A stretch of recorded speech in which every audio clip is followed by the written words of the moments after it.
5 compliments qui vont le rendre accro. Bonjour à toutes et à tous. Je suis tellement heureuse de vous retrouver pour cette nouvelle vidéo. Si vous ne me connaissez pas encore, je suis Bénédicte Anne, votre love coach depuis la fin des années 80. J'accompagne les hommes et les femmes qui ont jusque-lors galéré en amour à attirer directement la bonne personne, de façon à ne plus passer par les cases toxiques, jalousie, addiction, homme caractériel, femme cruella et autres délicieusetés de ce genre. Si vous souhaitez aller un peu plus loin, vous pouvez télécharger votre mini-formation offerte « Attire ton âme sœur et garde-la près de toi ». Le lien est dans la description. Pour vous aider encore plus, dimanche 14 mai à 20h, heure de France, je vous donnerai de nouvelles clés pour pouvoir utiliser l'intelligence émotionnelle d'une manière efficace et surtout pour vous dire ce qu'il ne faut pas prendre de l'intelligence émotionnelle. Le lien est dans la description. Enfin, si vous ne l'avez pas déjà fait, je vous invite à vous abonner à ma chaîne. Vous trouverez le lien pour vous inscrire dans la description et à cliquer sur la cloche des notifications pour être informé de chaque nouvelle vidéo.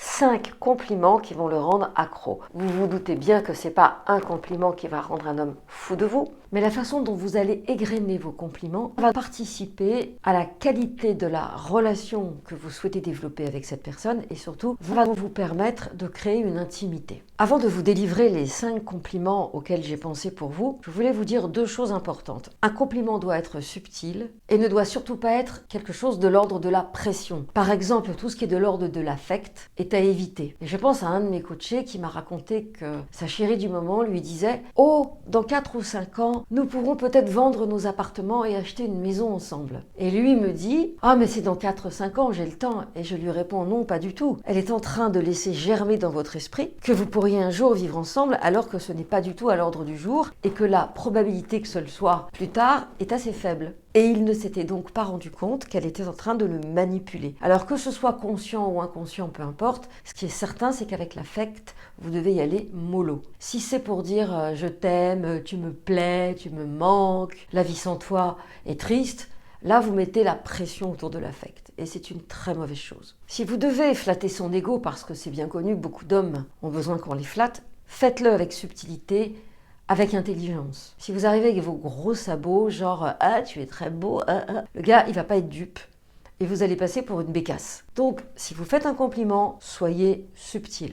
Le premier compliment, qui est assez facile, que vous pouvez dire à peu près à n'importe qui, dans n'importe quelle circonstance, et je vous invite vraiment à le tester avec des collègues de bureau, à la cantine, au resto, avec des gens avec lesquels il n'y a pas d'affect, pour voir comment ça fonctionne. Et ça marche évidemment dans les 2 sens. Cette phrase qui tue, c'est « Waouh, t'es quand même un mec incroyable », selon votre âge. « Waouh, t'es quand même un homme hors du commun ». Ah bon, pourquoi tu peux développer? Et ça, c'est important parce que d'abord, vous montrez qu'il a quelque chose d'unique et d'exceptionnel, et ensuite, vous le référez au masculin. Il est un homme, il est un mec, donc il est viril.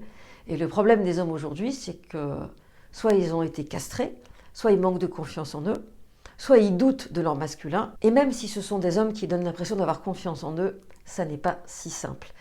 La vie professionnelle les renvoie très souvent dans leurs 22 mètres et à moins qu'il ne soit au top du top, lui aussi doute, lui aussi est sur un siège éjectable. Et s'il n'est pas sur un siège éjectable parce qu'il est fonctionnaire par exemple, il y a toujours des pressions qui le font douter. Donc avant de lui dire ça, entraînez-vous avec des inconnus, entraînez-vous avec des hommes sans enjeu. Et c'est vraiment important de vous entraîner parce que le jour où vous aurez vraiment besoin de dire ce compliment, vous serez prête.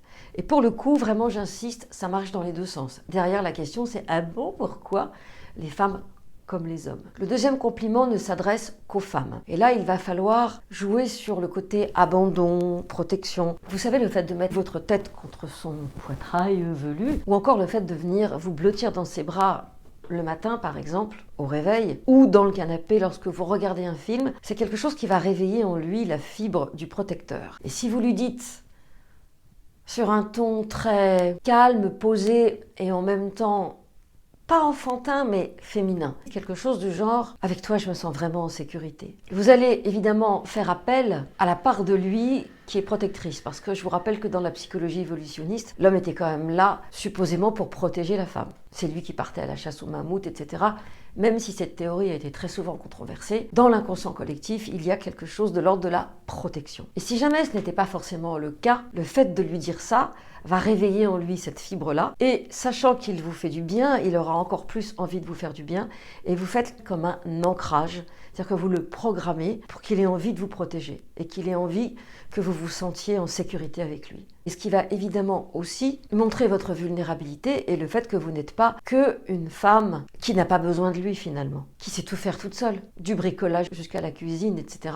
et qui pourrait faire qu'il se sentirait inutile. Là, tout à coup, il va se sentir utile. Et ça, pour flatter l'ego des hommes, c'est plutôt pas mal. Le troisième compliment que je vous propose est un compliment assez inattendu, mais celui-ci s'adresse aux hommes comme aux femmes, mais vraiment avec quelqu'un avec qui vous êtes déjà. Exemple, vous êtes une femme et vous dites à votre homme: quand je pense à toutes ces femmes qui n'ont pas idée de qui tu es, de tes qualités, qui ne te connaissent pas et qui passent à côté de toi, qu'est-ce que je suis contente d'être avec toi. Et ça, c'est mixte. Et s'il vous dit: dis-moi pourquoi, racontez-lui une histoire, la sienne. Ah bon? Et en quoi j'ai quelque chose de spécial? Raconte. Et si je rajoute: je suis certaine qu'elle se battrait pour toi, d'ailleurs ton ex, elle est quand même un peu neuneu, elle n'a pas vu tes qualités. Elle n'a pas vu qui tu étais vraiment. Et là, en général, c'est oui, c'est vrai. Il est obligé d'admettre qu'il avait des qualités qui n'ont pas été vues. Et ça va renforcer son attraction pour vous, parce qu'une femme qui voit des choses que personne ne voit, sa mère a passé l'âge de lui dire qu'il avait des qualités et qu'il allait dans la vie être un petit garçon parfait et un homme génial. Il n'y a finalement que vous qui puissiez renforcer son estime de lui, qui, comme je vous l'ai dit, est souvent ballottée par une société de plus en plus difficile, notamment dans le monde de l'entreprise. Il se sent spécial, il se sent puissant, il se sent viril, et il va évidemment craquer pour celle qui lui permet de se sentir comme cela, car ce n'est vraiment pas si fréquent de croiser quelqu'un qui vous valorise gratuitement sans attente. Le quatrième compliment consiste à lui dire qu'il est sexy, mais sans être direct. Par exemple, vous lui dites: ce pull, cette couleur, ce bleu, il est incroyable. Comment il te met en valeur. Il est tellement sexy sur toi, ce pull. Ah non, mais ôte-le tout de suite, sinon elles vont toutes te sauter dessus.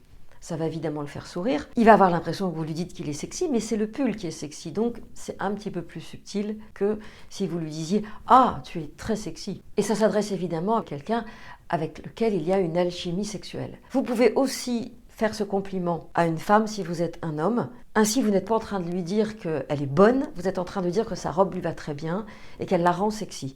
Donc, vous n'êtes pas complètement direct. Et peut-être que vous pourriez commencer, messieurs, par lui dire: ça illumine ton teint, ça te met en valeur. Petit silence. Ouais, elle est vraiment sexy cette robe.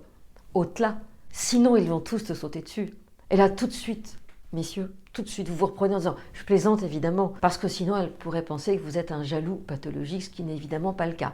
Donc c'est une forme d'humour à deux niveaux. Variante à l'égard des femmes pour les hommes: cette veste, cette écharpe, ce bonnet, cette casquette, ce chapeau. Vous trouvez un élément de ce qu'il porte pour pouvoir lui faire le compliment indirect. Et toujours vous rajoutez: qu'est-ce qu'elle est sexy cette écharpe sur toi. C'est dingue comment une écharpe peut avoir un tel effet. La couleur de ta chemise, la coupe de ta veste, ton blouson aviateur. Vous pouvez décliner évidemment le concept sur quasiment tout ce qu'il porte. Vous pouvez aussi vous rapprocher de lui, renifler son odeur et dire: mais comment as-tu fait pour savoir que cette eau de toilette, c'est ma préférée? Tu as tout juste, toi. Tu es intuitif, c'est un coup de bol, ou tu as senti que j'allais apprécier? Petit sourire de Joconde, énigmatique, et vous le laissez répondre. Peu importe la réponse, l'idée, c'est qu'il se sente encore une fois flatté, d'avoir bon goût, et surtout que vous aimiez son parfum, parce que je peux vous dire que quand une femme n'aime pas le parfum d'un homme, c'est impossible de l'embrasser. C'est impossible. Il y a des parfums qui pour moi repoussent. Et parfois le parfum en lui-même sent bon, mais l'association de la peau de l'homme ou de la femme avec ce parfum n'est pas possible. Vous pouvez aussi dire: quand tu plisses les yeux, tu as un sourire papillon. Cette petite fossette à la Kurt Douglas, et si vous trouvez que la référence est trop ancienne, vous la rajeunissez, est charmante. Et chaque fois que tu souris, les ailes de ton nez se plissent ou cette fossette apparaît. Elle est trop cute, elle est trop mignonne ta fossette. Super sexy ta fossette, vous voyez? Toujours ce petit décalage qui vous évite d'aller en première ligne. Le cinquième compliment que je vous propose aujourd'hui, c'est quelque chose du genre: j'aime quand tu fais ceci, te comportes comme ça, à cette expression-là. J'aime quand tu évoques ta passion pour le kitesurf, car j'adore les hommes passionnés, ou car j'adore les hommes sportifs. Et là, évidemment, vous pointez quelque chose de très particulier qui n'appartient qu'à lui, qui n'appartient qu'à elle. cet exemple-là aussi est mixte. Autre exemple, j'aime que tu dises ce que tu fais, que tu fasses ce que tu dis. J'aime les hommes qui savent ce qu'ils veulent. J'aime les hommes qui prennent leur place. J'aime les hommes virils. J'aime les hommes fiables, etc., etc. C'est vous qui adaptez. Et ça marche, j'insiste, dans les deux sens. J'aime les femmes coquettes. J'aime les femmes souriantes. J'aime les femmes gentilles. J'aime les femmes élégantes. J'aime les femmes intelligentes. Je pourrais t'écouter pendant des heures quand tu me racontes les interactions que tu as avec tes collègues. Je trouve que c'est une vraie leçon de psychologie. J'apprends beaucoup avec toi. Vous voyez, c'est sans fin. Ce n'est pas très compliqué de pouvoir faire des compliments à partir du moment où c'est sincère et honnête et bien sûr vrai. Attention quand même, si vous lui dites trop souvent quelque chose, il risque de ne porter que cette écharpe, que cette chemise, ou d'avoir un comportement exacerbé parce qu'il n'a qu'une envie, c'est que vous lui fassiez des compliments. Donc il est parfois capable d'avoir des comportements un peu pavloviens, vous savez, le chien de Pavlov, quand on sonne la cloche, il a faim, parce qu'il a été programmé avec le fait que quand c'est l'heure du repas, il y a une cloche. Soyez quand même subtil et soyez nuancé dans vos propos et surtout variez les propositions. Soyez précise, soyez précis, ne généralisez pas, tout le monde s'en fout de savoir si ouais tu présentes bien. Ah bon, pourquoi je présente bien? Qu'est-ce qui fait que je présente bien? J'adore ta démarche. Quand tu marches, tu es comme un aéroglisseur, ou au contraire, quand tu marches, tu es viril, ou quand tu marches, tu es rassurant. Peu importe ce que vous allez dire. Il faut que ce soit vrai, précis, que vous le pensiez. On n'est pas dans la flagornerie, dans la flatterie. On est vraiment dans j'attrape quelque chose de toi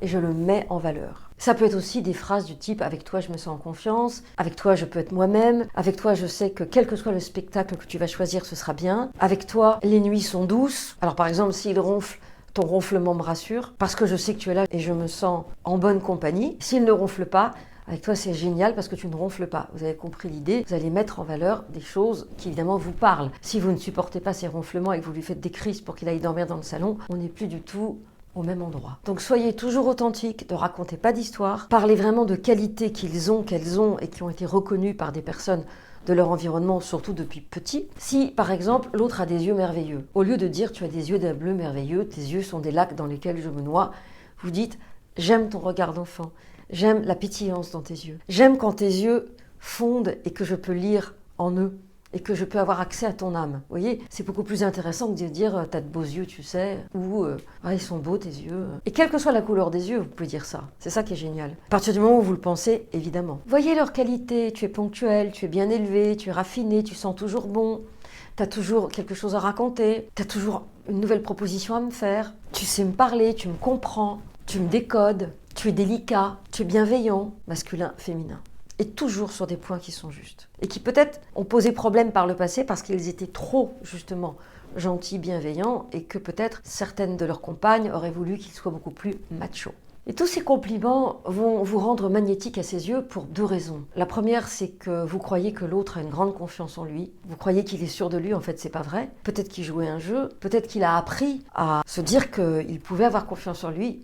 Mais il y a toujours l'ombre du doute. Et l'ombre du doute, c'est quelque chose de tellement profondément humain que je ne vois pas pourquoi cette personne-là, que ce soit un homme ou une femme, y échapperait. Faire des compliments, c'est pas simplement valoriser l'autre. C'est lui montrer qu'il est quelqu'un de bien. Et du coup, s'il est quelqu'un de bien, il est avec vous et il a encore envie de lire dans vos yeux que vous trouvez que c'est quelqu'un de bien. Donc, au-delà de l'ancrage que vous êtes en train de mettre en place, il y a cette intimité que vous créez.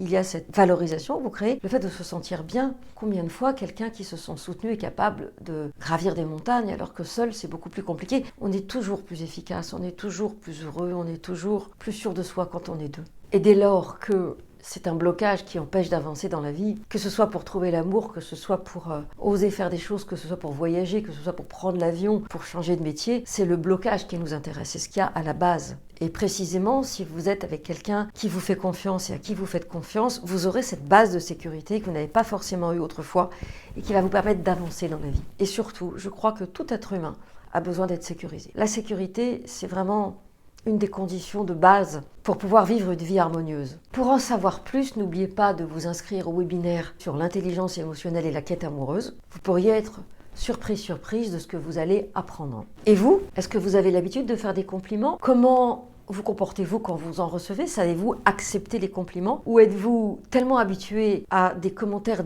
désobligeants ou humiliants que le compliment vous fait peur? Dites-le moi dans les commentaires, je serai ravie de vous répondre. Merci d'avoir regardé cette vidéo jusqu'au bout. Merci de la liker si elle vous a plu, de la partager si vous pensez qu'elle peut aider des personnes de votre environnement. Et à très vite pour une nouvelle vidéo ou un nouvel audio, au minimum chaque mardi et chaque vendredi.